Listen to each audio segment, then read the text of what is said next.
Hi, I'm Hal Roberts. This is Bridge City News. Here's some of the top stories we've been following. Manitoba Premier Heather Stefanson spoke about the devastating bus crash which claimed the lives of 15 people. Alberta Premier Daniel Smith announced that her government will pause the provincial fuel tax until the end of the year. And Ottawa announces help for so many Canadians who've been impacted by poor air quality as a result of the wildfires burning across the country. Your nation, your province, your southern Alberta. From the heart of Lethbridge, it's Bridge City News with Hal Roberts. Thanks so much for joining us. Investigators into the fatal bus crash in Carberry, Manitoba, which claimed 15 lives and injured 10 others, say the truck driver may have had the right of way. Mounties say a truck was traveling eastbound on the Trans-Canada Highway when it struck the bus carrying mostly seniors from Dauphin, Manitoba. Manitoba Premier Heather Stefanson praised first responders and says this tragedy has been felt everywhere. We're a small prairie province with a mighty heart. And I'm proud of all the incredible individuals who are helping where they can. Just this past Saturday, I was out in Carberry at the Carberry Cypress Langford Fire Hall barbecue. And it was absolutely heartwarming to see the wonderful people band together for those in that community. They came from communities right across our province, from fire halls in different areas and different communities. The autopsies of the deceased have started. This will begin the process of identifying the victims and will provide more information that will greatly assist our investigation and bring more closure to the family. Importantly, all steps are being taken to get the answers as efficiently as possible, keeping in mind, like I said in previous media releases, that accuracy is paramount, something that will not be sacrificed in the name of expediency. Fire officials in Alberta say there are currently 73 active wildfires burning here in the province. There are currently 17 which are out of control and 21 which are being held. So far this year, Alberta has experienced 648 wildfires, with the majority of them in the central and northern regions of the province. Evacuation orders remain in effect for the hamlet of Fort Chipewyan, Mikisew Cree First Nation, Fort Chipewyan Métis Nation, and the Athabasca First Nation. Officials say close to 3,700 Albertans are still evacuated. 380 of the wildfires were caused by humans, 125 are being investigated as suspicious, and 139 were caused by lightning. There are currently 2,900 personnel battling the wildfires, including firefighters from across Canada, South Africa, Costa Rica, the United States, New Zealand, and Australia. A number of Canadian military personnel are also helping out. Federal Health Minister Jean-Yves Duclos provided an update to the ongoing wildfires across Canada. He says there's been a lot of concern regarding the air quality and how it's been having a big impact on our most vulnerable. We continue to offer support to community organizations with national reach, such as the Canadian Interagency Forest Fire Centre, to ensure that masks are available to those who need them most. Where we can, we will pre-position supplies in anticipation of future needs. To help boost air quality monitoring capacity during the emergency response, Health Canada is also providing air quality monitors. Thus far, we have sent 6 air quality monitors to Nova Scotia and 24 to Quebec. We have also provided 2 monitors to the Yukon, with additional sensors to follow later this month. Stephen Roach is a volunteer who dropped everything to head toward the wildfires of northern Alberta and the Northwest Territories. The former head chef spent 3 weeks cooking meals for hundreds of displaced wildfire evacuees out of a Salvation Army kitchen truck. He says the stories he heard were simply heartbreaking. People talking about losing everything that they own, that was very hard, especially when they left with the only thing they had was a small little bag and the clothes on their back. So that was very hard. It bothered me to see people in that state of, something that I've never seen before until I went up there, because I've always been on the other side of the fence. Like, I used to be a firefighter, so you see one side, and then I do this, and now I'm on the opposite side of it, trying to help the people that are very in distress of. Make sure you watch the full interview with the Salvation Army volunteer Stephen Roach and BCN's Jeanette Rocher coming up later in our program. The air quality index has improved dramatically for our region thanks to a lot of the rain many areas of the province has been receiving. Jeanette Rocher is now with an early peek at the forecast. Jeanette, will we be receiving more rain this week? Well, not till the weekend, Hal. But speaking of rain in the province, when I was driving back down here from Calgary on Sunday, in the torrential rain, I might add, not only was my car hydroplaning from the lake that had accumulated on the highway, but there were piles of snow in the ditch and along the side of the road. I couldn't believe how much precipitation the area got, not to mention how cold it got. It was down to single digits. Now, as for the Lethbridge region, we're still sticking around the high teens as we get into Tuesday, mainly sunny skies. Also, those 70K wind gusts that we've been experiencing today, those should die down as well by Tuesday. And Hal, I'll be back later in the show to give you that full 7-day forecast. Great. Thanks so much, Jeanette. On July 1st, Canada Day, the Trudeau government's second carbon tax will kick in. Ottawa buried the tax in fuel regulations that require producers to reduce the carbon content of their fuels. If companies do not meet the requirements, they'll be forced to buy credits. Now, those increased costs will be passed along to consumers. To chat about this in more detail is the Federal Director of the Canadian Taxpayers Federation, Franco Terrazzano, joins us once again from Ottawa. Franco, the Parliamentary Budget Officer, recently released a report.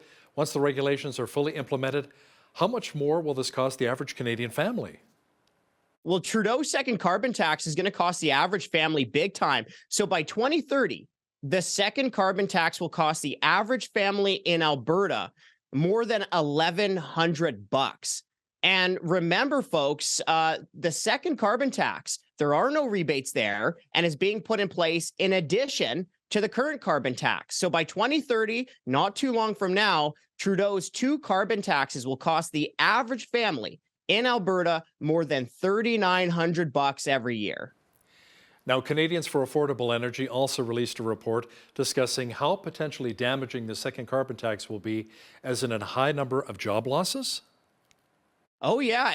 The second carbon tax is high cost in terms of jobs as well. So by 2030, we could be looking at 24,000 fewer jobs because of the Trudeau government's second carbon tax. So less jobs and higher costs, because the second carbon tax will also add up to 17 cents per liter to the price of gasoline. When you include the current carbon tax, Trudeau's two carbon tax will increase the price of gas by up to 55 cents per liter. So big costs in terms of lost jobs and just a higher cost of living as well. Thanks so much, Franco. That was Franco Terrazzano, Federal Director of the Canadian Taxpayers Federation, joining us from Ottawa. Alberta Premier Danielle Smith says her government will do its part to help Albertans continue to get a break at the pumps. The province announced that the provincial fuel tax will be paused until the end of December. Officials say Albertans will save 13 cents a litre every time they fill up until the end of the year. Now, this translates to an Alberta family saving between $6 and $18 each time their vehicle is filled up. Pausing the full fuel tax on gasoline and diesel for the rest of the calendar year will put hundreds of millions of dollars back into the pockets of Albertans. But lower gas prices don't just leave more money in your pockets every time you fill up, so that you and your families can save more of your hard-earned money. It also means lower costs to deliver services and supplies that Albertans need to live. Whether it's groceries, baby formula, or laundry detergent, lower fuel costs means shipping products to stores costs less, meaning that you'll be paying less for the things your family needs at the checkout. Many of Alberta's small business owners also rely on fuel to deliver the supplies and services Albertans need to live. So extending the fuel tax holiday will reduce costs for many of our small businesses and will help to support job creators amidst an increasingly challenging global economy. A federal by-election has been called for the Southwest Calgary riding of Calgary Heritage. According to the Prime Minister's office, the by-election will take place on July the 24th. This comes after former Conservative MP Bob Benson retired from politics at the end of last year. Benson won the April 2017 by-election after former Prime Minister Stephen Harper retired in 2016. Benson was re-elected in both 2019 and 2021. Benson said it was never his intention to become a career politician. He said he's looking forward to returning to private, business, and family life. Now, speaking of politicians, Donald Trump says he could get up to 400 years in prison with a recent indictment. The former U.S. president is facing 37 charges, including 31 of willful retention of national defense information. Political reporter Lisa Daftari says it should be interesting to see how this unfolds, and it's not a good look for the United States. Obviously, whatever we are watching, and I'm not saying he's an innocent guy across the board, but I am saying that this is a political show on many levels. It's not a good look for the United States, regardless of who that president is who is being targeted. And of course, we know of Democrat presidents who have had also classified information. We know that President Biden has had classified information in his home and in his possession. So it does look like, they're thinking, well, 400 years should keep Donald Trump quiet and away from any presidential election. Make sure you catch the entire interview with Lisa Daftari from the Foreign Desk coming up later in our broadcast. Canada's Veterans Affairs Minister announced the design for the National Monument to commemorate Canada's mission in Afghanistan. Lawrence McCauley says a lot of thought and heart went into the design, honoring our veterans who served.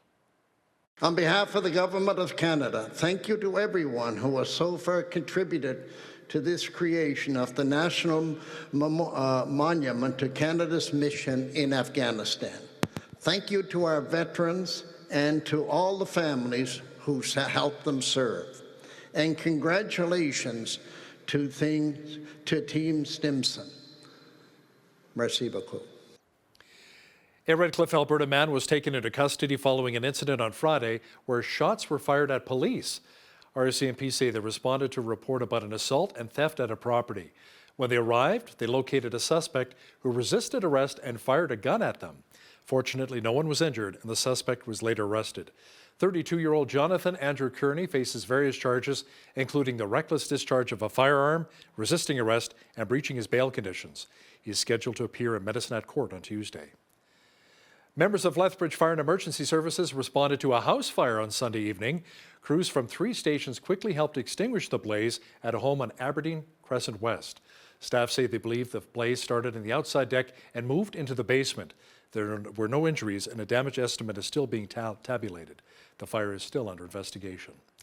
A group of licensed practical nurses in our province, including right here in southern Alberta, are seeking reclassification for their work titles. They want to be known as direct nursing care workers instead of auxiliary nursing care staff. BCN's Micah Quinn chatted with members of LPNs for Change, who say they were surprised by recent comments from the Alberta Union of Provincial Employees saying the application is bound to fail. With AUP's comment, it just actually lit a fire under us. The group LPNs for Change submitted an application to the Alberta Labour Relations Board requesting to transfer LPNs from the Auxiliary Nursing Care Bargaining Unit to the Direct Nursing Care Unit. AHS, Covenant Health remain neutral. Health Science Association also remain neutral. AUPE, CUPE, and United Steelworkers, they are against. The Alberta Union of Provincial Employees and the United Steelworkers Union put in a request for the group to submit a response to the dismissal by Monday. Staff from the organization said they have garnered additional support from LPNs within Alberta who have rallied to their cause. Just before I came on this interview, I was just copying the 854th name over to the list, and that's in a week. Staff from LPNs for Change say reclassification is more about respect and acknowledging the hard work that LPNs put in, rather than people thinking they are just trying to receive a pay bump. Members of the group highlighted the main differences between auxiliary nursing care and direct nursing care. We assess our patients, we give them medication, we dressing change, we do a whole bunch of things that nurses do, like giving blood, giving injections and whatnot, and then we see how that works. Whereas auxiliary nursing, like I said earlier, is just helping nurses. So they would help nurses to help people feed the food, change the clothes, toilet them, walk them around to make sure that they have an ample amount of exercise. That is what they need in part of their care plan. I always tell them, you're the heart and soul of this place. You know those residents better than anybody. Their job is that is their job, to know them. Bridge City News reached out to AUPE for comment on the story, but we have yet to hear back. For Bridge City News, I'm Micah Quinn. The NMAX Centre in Lethbridge will be hosting a unique immersive experience that will showcase some of Vincent van Gogh's finest works. The event is called Beyond Van Gogh. The immersive experience will feature his work in three-dimensional art form. Now, an art history consultant for the exhibit explains why the exhibit was brought to Lethbridge. An experience like this talks to everybody, to every community, and it's really about finding pathways and communicating with a certain community, a certain city or town. And if there's an interest there, and if there's a community interest, this project really speaks to a lot of people. And so it's a really, really fun way of creating all of these networks, of bringing it to as many people as possible. And that was actually Van Gogh's goal. He was saying multiple times over to his brother in his correspondence to him that his work is about sharing, it's about communicating, it's about reaching future generation. And that means reaching as many people as possible. Well, the air quality in our city has improved quite a bit lately, thanks in part to the showers we received. And a little more rain may be in the forecast later this week. A full look at the weather picture is coming up.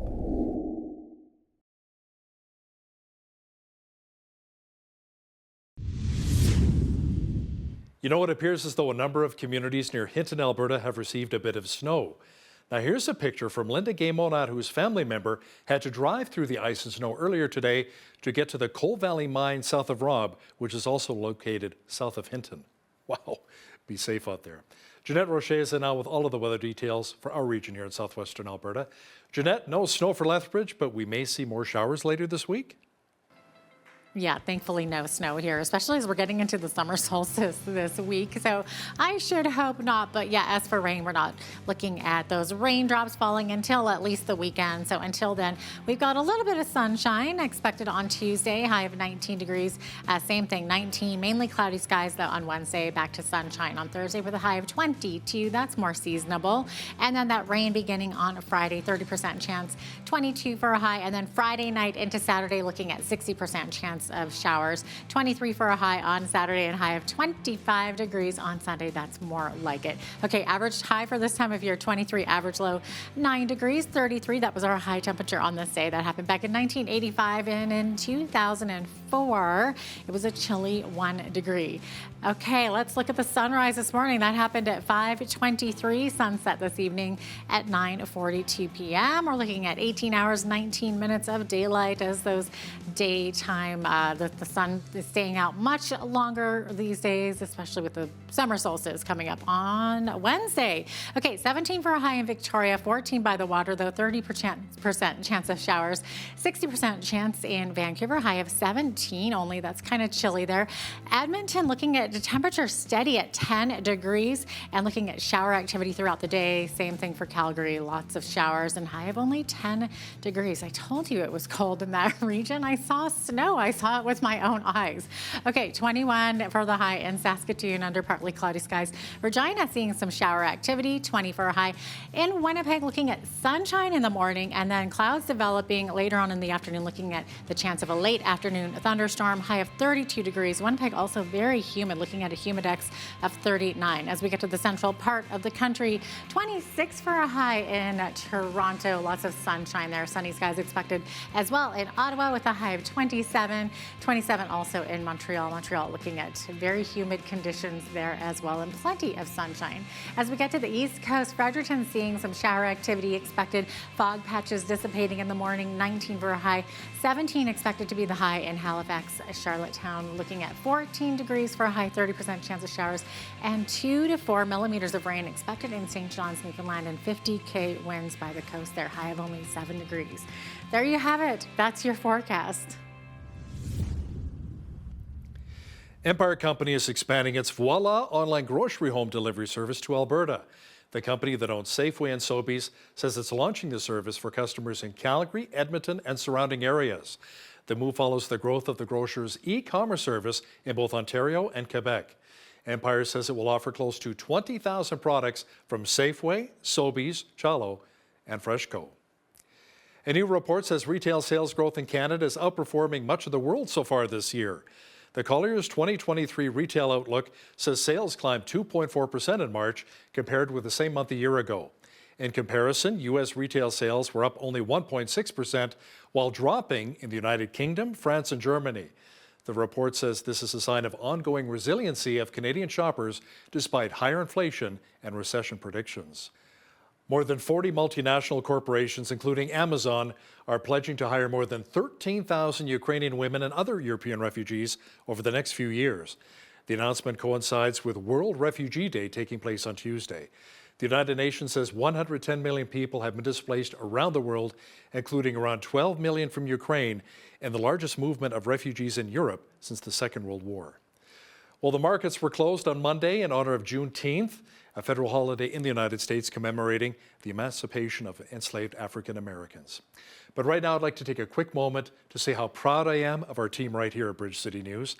Our team recently won 4 Communicator Awards in New York, including one for our TV newscast from July 20th of last year. Now, in that newscast, Jeanette Rocher produced our top story about how families around Medicine Hat are rebuilding their lives following a devastating windstorm. BCN's Naveen Day also won a Communicator Award for a story he did on disability workers who were frustrated and spoke out for not being paid what they're worth. Angela Stewart was honored for a story she did on the Lethbridge woman who survived a knife attack and hostage-taking incident here in Lethbridge. And BCN's Micah Quinn took home an award for the story he produced on how the Iwasa family is doing since the disappearance of Marshall Iwasa 3 years ago. Appreciate the work of our senior producer, Renee Paul, as well. Also our editors, Jesus Mejia, Jenna Biolo, and Curtis Stewart. Also our Chase producers, Michael Clausen and Paul Arthur. And thanks to the love and support of our operations manager, Tom Lister, our VP, Jeff Thiessen, and to you, our viewers, for your support and prayers for our national one-hour newscast. We work hard to bring you the truth each and every day here on BCN, so thank you so much. Coming up, a chat with our foreign affairs expert, Lisa Daftari, who will talk that Donald Trump will receive jail time with his recent indictment. Trump says he could face up to 400 years in prison. Listen, if you see news happening in your community, be sure to drop us an email at info@bridgecitynews.ca. We'd love to hear from you. Here's today's Bridge City News community calendar. The Lethbridge Senior Citizens Organization is looking for volunteers to take part in their Drive Happiness program. This program is to help seniors in our community who are facing extreme loneliness due to lack of accessible transportation. Volunteers drive clients to their medical appointments, pick up groceries, and take them to important life activities. If you're interested in this opportunity and for more information, visit lethseniors.com/volunteer drivers. Lethbridge Legal Guidance is a nonprofit society offering free legal advice to low-income Southern Albertans. It holds clinics on Tuesdays from 4 to 6 p.m. by appointment only. Some of the areas the society assists in include family, criminal, traffic, immigration, EI, and other issues. For more information, call 403-380-6338 or visit their website, lethbridgelegalguidance.ca. And that's today's Bridge City News community calendar.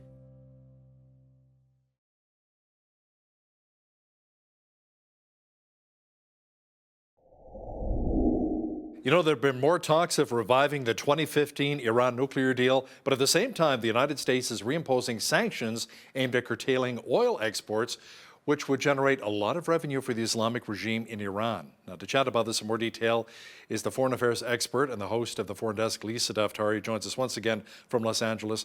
Lisa, why, first of all, the push to get a nuclear deal done? Didn't President Trump, when he was president, pull the United States out of the deal altogether? That's probably the most important question you could be asking right now with regards to U.S. foreign policy. Why would the Biden administration want to get back into a meaningless deal that will not curb Iran's nuclear program, will not curb their spending in terrorism and terror proxies in the region, and will not curb their behavior across the board? And if that is the ultimate goal, then again, why is this the policy and strategy going forward? For the past couple of years, this kind of phrase has been swirling around Washington where they say the Biden administration doesn't have an Iran policy. But many of us knew that behind the scenes, they were working back channel opportunities to get back into an Iran nuclear deal, even when they went back to the negotiating table in Vienna many times, and the Iran regime was asking for way too much. So even the Biden administration that has been so bent on getting an Iran deal could not say yes to the many, many concessions that they were asking for. Now, fast forward to where we are right now. 8 months, the Iranian people have been on the street saying regime change. That's what we want. It's a very simple message. We do not want reforms or any behavior changes under this regime.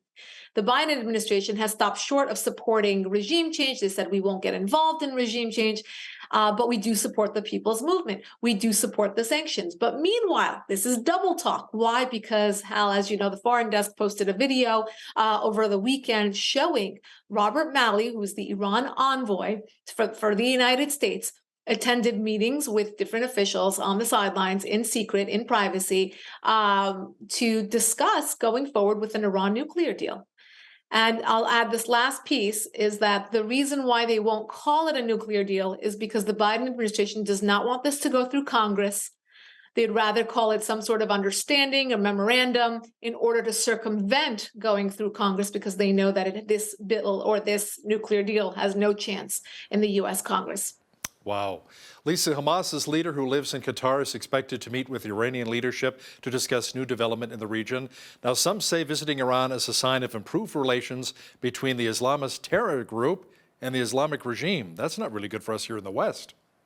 Right, absolutely. And this is just one of many things on the checklist that we should look for with regards to Iran's behavior.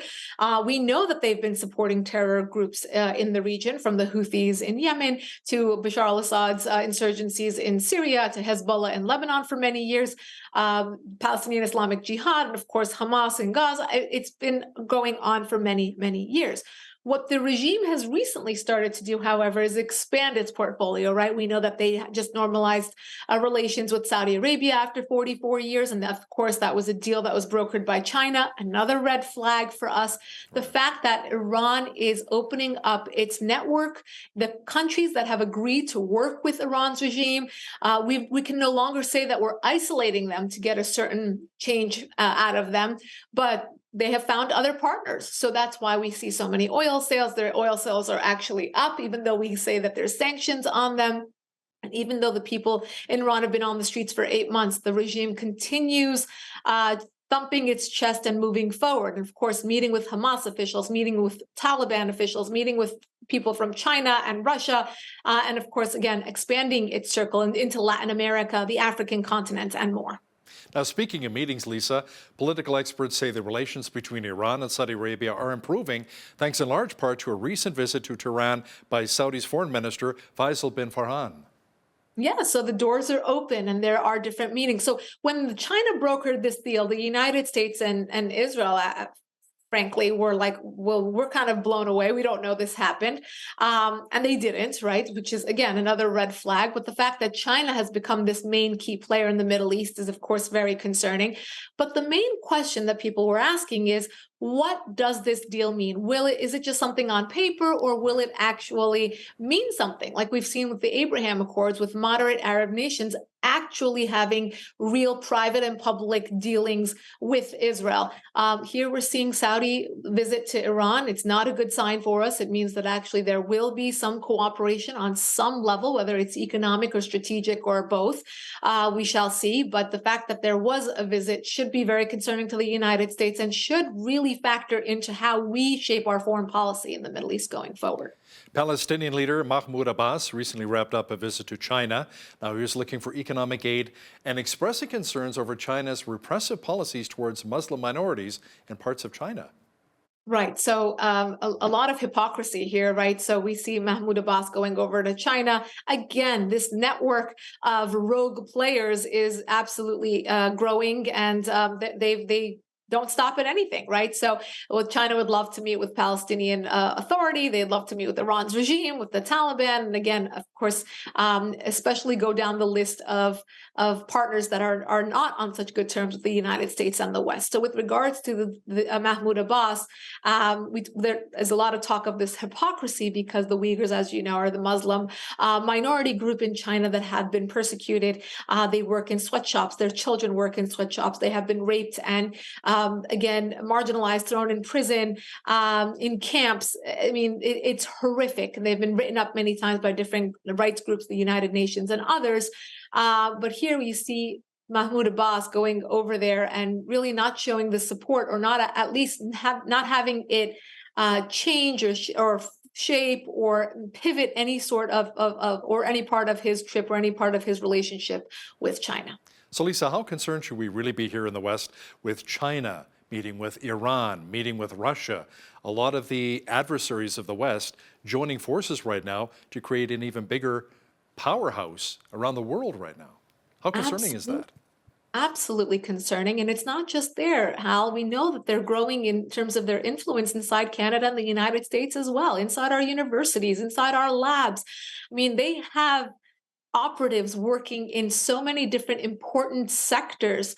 And the United States is only focused on whether or not they're going to invade Taiwan. Well, that's a side, it's not a side issue, it is a main issue, but that's not the only issue. Even if China were to say, we're not going to invade Taiwan today, they are still a threat to us. And that's because of their growing influence throughout the globe and throughout the United States and the West. And that's exactly what they want to do. They provide infrastructure and housing and buildings and roads in exchange for hearts and minds. They're providing technology. They're getting information. They're getting intel. They're in every single continent, and they are growing their legitimate relationships with so many different partners, as we just outlined in the last few minutes, that should be the growing concern. The fact that they do copycat technology and have the latest and greatest, the fact that their military is growing at an exponential speed, the fact that they're spreading their influence throughout the seas and throughout the region and throughout the world should be very alarming to the United States. I think they are probably the greatest or one of the greatest threats to U.S. foreign policy right now, and we don't really hear that coming from Washington. What's alarming as well is all of the amount of hacking that we hear coming out of Russia, out of China. Beijing says a report by U.S. security firm blaming Chinese-linked hackers for attacks on public agencies, schools, and a number of other targets around the world. They're calling it far-fetched and unprofessional, Lisa. Now, the report out of Washington has some pretty hard evidence here. Right, of course. I mean, look, of course, they're going to deny it. And of course, Washington can provide as many reports as they want. Washington continues on it in its bureaucratic ways. Here's a report. Here's a bill. Here's some legislation. These rogue partners, I mean, these rogue adversaries, rather, they don't care. China's not shaking in their boots when we're saying, aha, you were hacking us, or you were responsible for this leak and for being non-transparent about COVID or about X, Y, and Z. Of course, they're going to deny it all. All they hope to do is waste time, increase their provocations, and keep going with their own agenda, which they've been doing very, very, very well. So, of course, hacking is part of it. We know that they have been extremely sophisticated in growing their hacking technology and growing their technology in general across the board. It's something that's extremely important to them. You know, it appears as though some labs in China are still eligible for U.S. government funding for research on animals. Lisa, didn't we go down this road before with not a very pleasant result? It's truly horrific that we have not learned our lesson, or certain lawmakers have not learned their lesson. Just this morning, news broke that Bill Gates just partnered up with a Chinese university for military research to the tune of 50 million or more. This is alarming. It's alarming that there is this desire to work with the Chinese when we know that they are either copying us at best, and at worst, using it against us.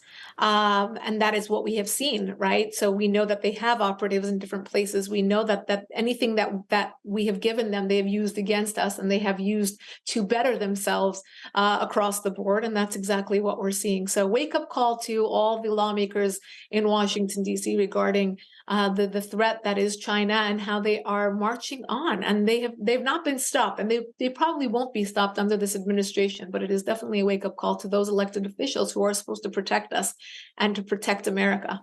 Lisa, some news from across the pond. There are reports out of London that say Britain's parliament is introducing a bill to prevent local councils from boycotting Israeli goods, and major fines will result for those who break the law.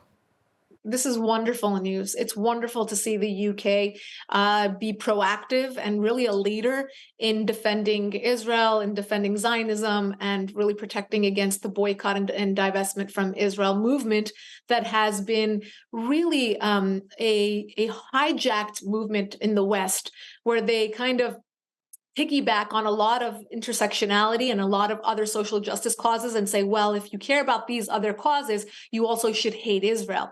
And somehow this has taken flight and has spread everywhere. And you can see it all over social media, unfortunately, where it's probably the most prevalent.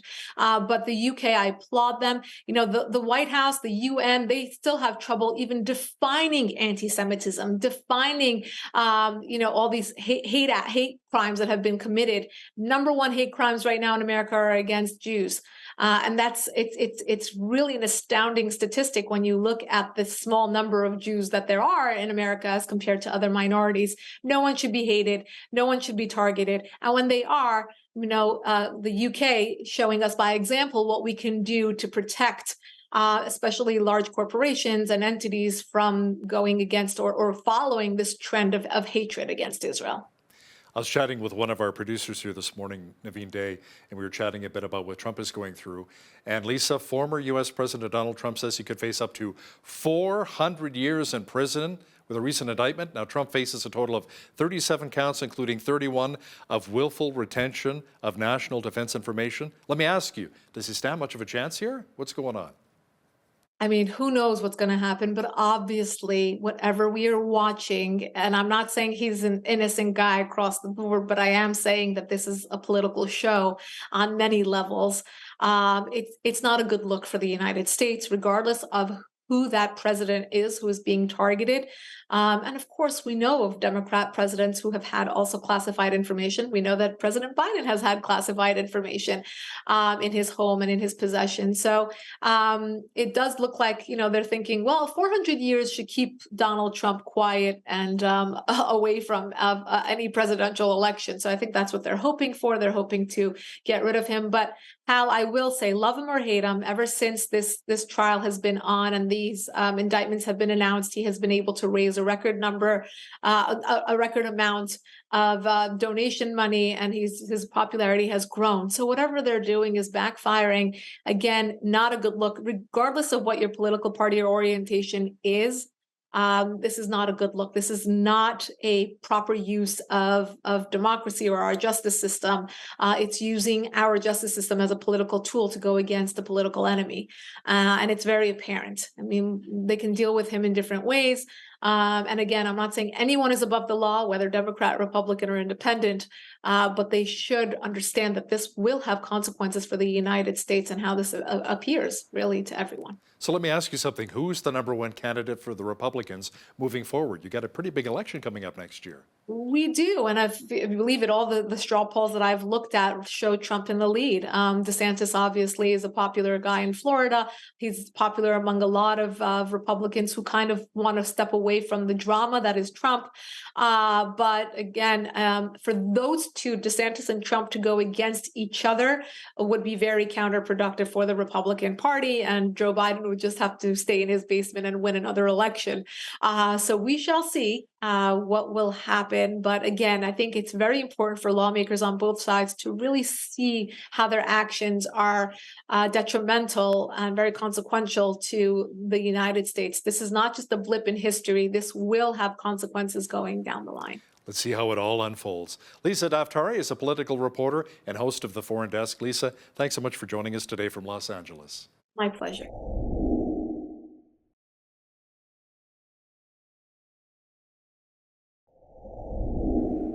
The wildfires raging in central and northern Alberta have not only contributed to poor air quality, but have wreaked havoc on many communities. Thousands of people have had to evacuate their homes, leaving them displaced. But on the flip side, hundreds of volunteers have stepped up to the plate to help those in need. And one of them is Stephen Roach, who spent 3 weeks using his skills as a chef to feed thousands of evacuees. He joins me now. Stephen, welcome to Bridge City News. So great to have you on today. Thank you very much. Absolutely. I'm glad to be here. Oh, I'm so happy. Okay, so Stephen, where there's tragedy, the triumph of the human spirit shines through, and this certainly is the case for you. So you spent 3 weeks volunteering your time up north. So why don't you tell us about your experience? For starters, you're a volunteer with the Salvation Army, right? Yes, I am. Okay.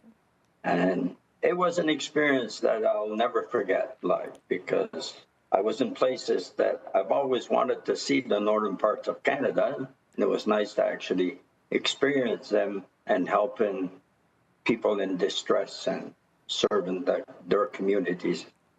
Oh, 100%. And you were first put on standby, right, to go help with the fire evacuees. How did this all start? How long ago did this begin? Was almost 4 weeks ago. I was put on standby, and I got a call. I just got back from doing a motorcycle ride when I got a call that I was to be in High Prairie for the next morning for breakfast. So, Wow. Not just to be there for breakfast, but to cook breakfast, right? to cook breakfast for 300 people at the site and where I was in Fowler. So. Okay, so you just dropped everything and you just went? Yes, I did.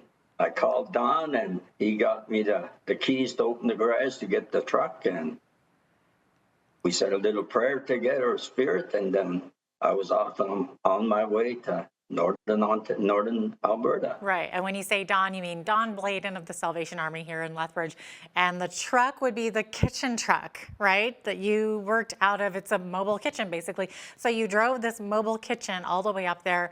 How many hours did that take? That's not just up the road. That's way up there. It was. It's like about 13-hour drive or so, and I had a little stopover in Edmonton, and then I got up and I was back on the road again. And I arrived there at a little after 8 o'clock in the morning. And then I was told, this is where I'm going. Here's the address. There's your food truck behind you. And off you went. So. And people were starving, and they were probably very excited to see you show up. It was like, it was an experience, especially because it's something I've done before, but not on this extent. Because I've cooked all over the place, and being able to help people in distress and be able to mentor people with the Spirit of God, it was even a lot more enjoyable for me. Yeah, so you're an executive chef by trade. So is this why you were chosen to go? No, I don't know why I was chosen to go. I was just given the reins one day, and that was it. Off I went. All right. So you spent 3 weeks in this kitchen truck. So you went first to High Prairie, right? But that's not the only place. You actually moved around a little bit, right?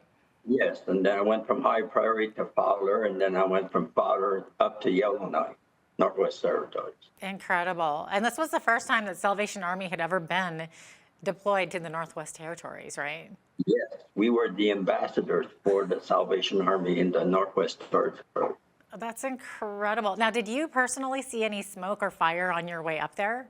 What was your experience like? The only fire I seen was when I left Edmonton and I took Highway 33 north. It was smoldering on the side of the highway on my way to High Prairie.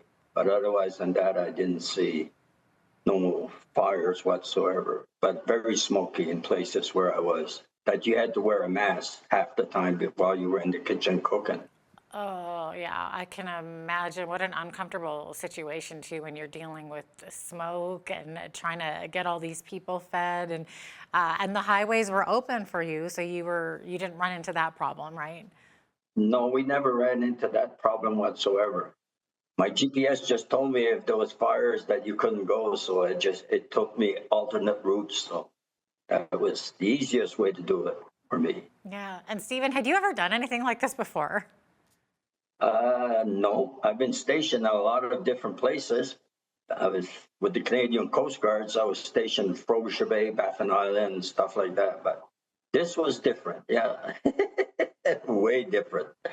I can imagine. Now, you provided us with some pictures of your kitchen truck, and it looks amazing. It looks cozy, though. So were you used to working in such confined spaces? I'm assuming that when you were an executive chef, you had a bit more kitchen to work with. Yeah, but when I was stationed with the Coast Guard, my kitchen wasn't much bigger than what the truck is on board the ship. So you had a small kitchen. Okay, so you were the perfect man for the job. I'm not claustrophobic, put it that way. Yeah, and I understand it's a fully equipped kitchen, too. It's amazing. Yes, it is. It's an amazing kitchen. And it was a good truck to work out of. by the looks of it, if it stays the way it's going right now, I'm supposed to be deployed next week again for another 2 weeks up in High Prairie again. So Incredible. And so you did all the meals for the firefighters and the displaced people, 3 meals a day, right? 3 meals a day, yeah. All right. You must have heard some incredible and heartbreaking stories from these people. Yes, I did. Especially when I met some of the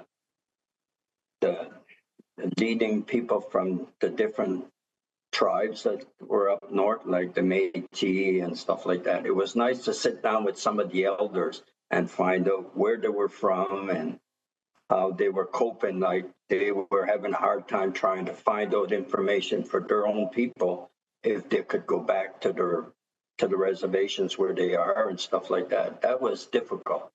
And I had a gentleman with me. His name is Ed Dean, and he's a pastor. So he sat down with a lot of them and talked and prayed with them and stuff like that, which was, for me, was very energetic for me, because it was some days you get down and you sit down with Ed and have a nice prayer, and then you felt like you were regenerated again and you go right back to work again. So it was great.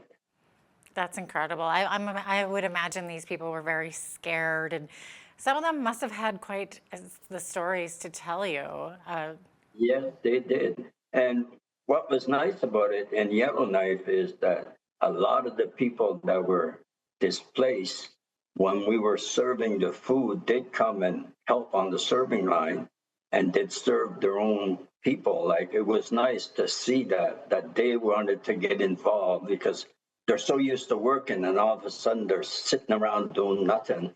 So I just cook all the food and hand it in to them, and they'd help serve the food. So it was a good experience. Oh, yeah, and it gave them that feeling of productivity, too. I can imagine just sitting there in limbo. They must have been terrified, and I'm sure you became so attached to some of them, too. Yes, I did. I became attached to a lot of them, because I made new friends, put it that way, and new connections that if I ever want to go up to Yellowknife, I have places that I can stop in and visit, a place to stay, I was told. So That's lovely. Were any of these people able to get back into their homes while you were there? yes, there was only, from what I could understand, I think there was 10 or 12 families that lost their homes, but everybody was able to. By the time that we left to come back to Alberta, there was nobody left. There was only about 30 people that were still waiting for transportation out of Yellowknife back to their homes. Oh, that's incredible. Wow, I feel so bad for those people that lost their homes. That's terrible. And my understanding is you cooked for the firefighters as well, right? But you didn't necessarily get to meet them? No, I did not, no, because they were an hour and a half drive from where I was stationed with the truck. So we had a vehicle that just picked up all the food and brought it out to the firefighters. And then they had a hall where they could go and serve the food for them. And then 3 meals a day. It was like. You must have been so busy. Oh, yes, I was. Like I tell you, nonstop. when you hit your bed at nighttime, you didn't have to worry about falling asleep because you were dead exhausted. I bet. And your days probably started really early because, I mean, breakfast, that starts early. 6 o'clock. Wow. 6 o'clock in the morning. You had to have breakfast ready for 8 o'clock. So it took you at least 2 hours, because there's a lot of process with the truck that you had to do before you could actually start your breakfast. Because it's a kitchen on wheels, so you have a lot of little ins and outs that you have to make sure everything is working properly before you can even start cooking. I know, I'm sure you had to wake up at 3 in the morning or something. So you did all the cooking, but who provided the food or the money for the food? Where did that come from? All the food was provided. When I was in High Prairie and Father, all of our food came through Cisco, through the. That's who the Salvation Army has a contract with to provide the food with.